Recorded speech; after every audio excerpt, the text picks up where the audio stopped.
Well, it seems that the chickens have come home to roost.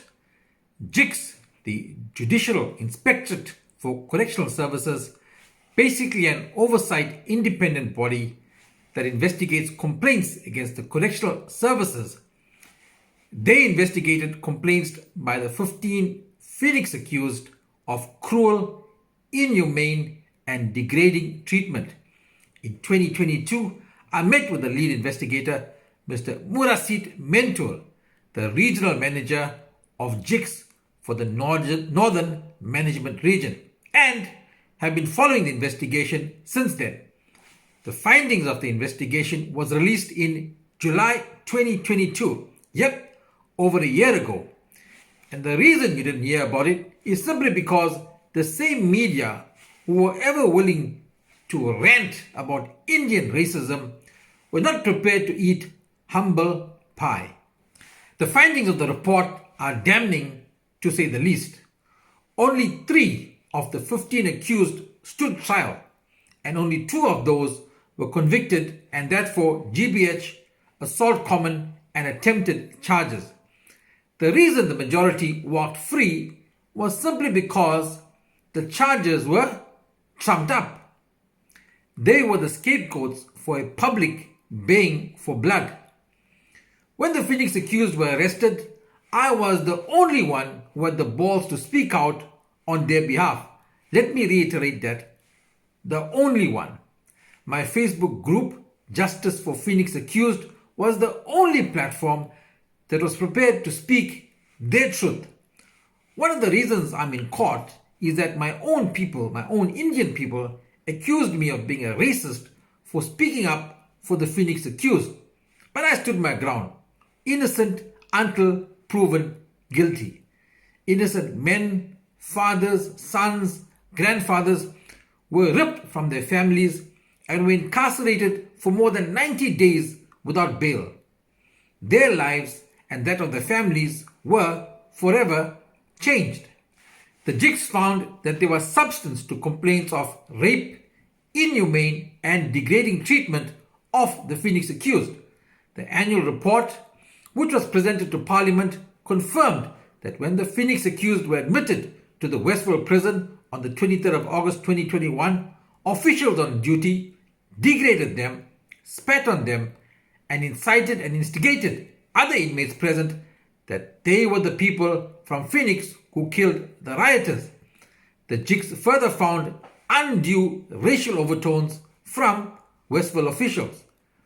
In particular, the JICS found that during the initial admission of the Phoenix accused, 4 female correctional services officials incited violence against them, using other inmates as instruments of harm.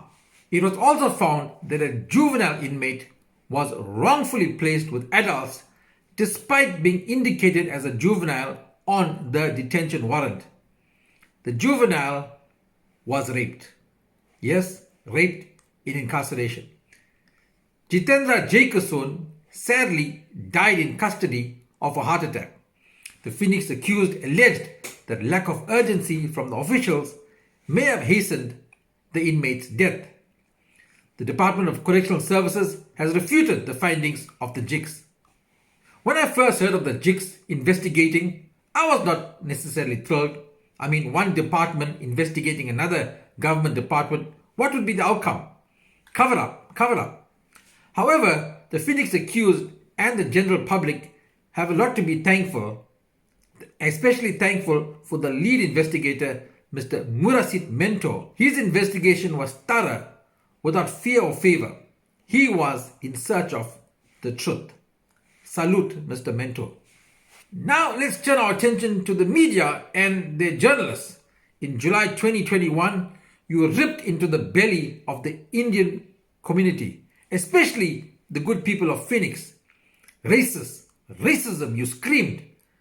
This report by JICS is now out over 15 months. Why have you been silent?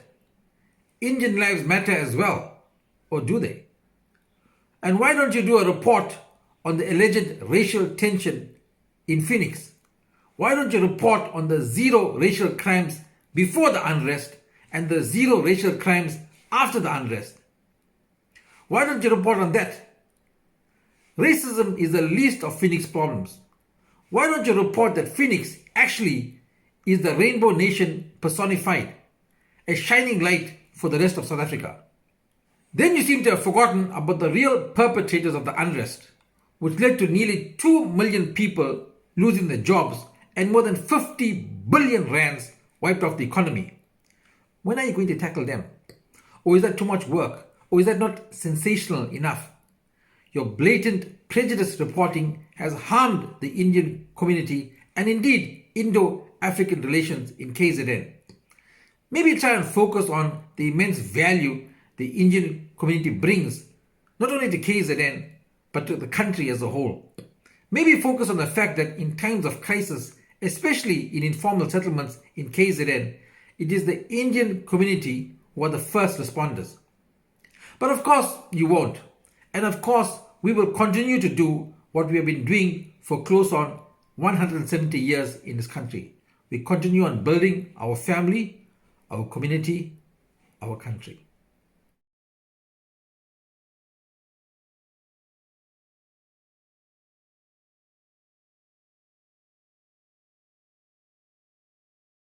Dondala, put the masala.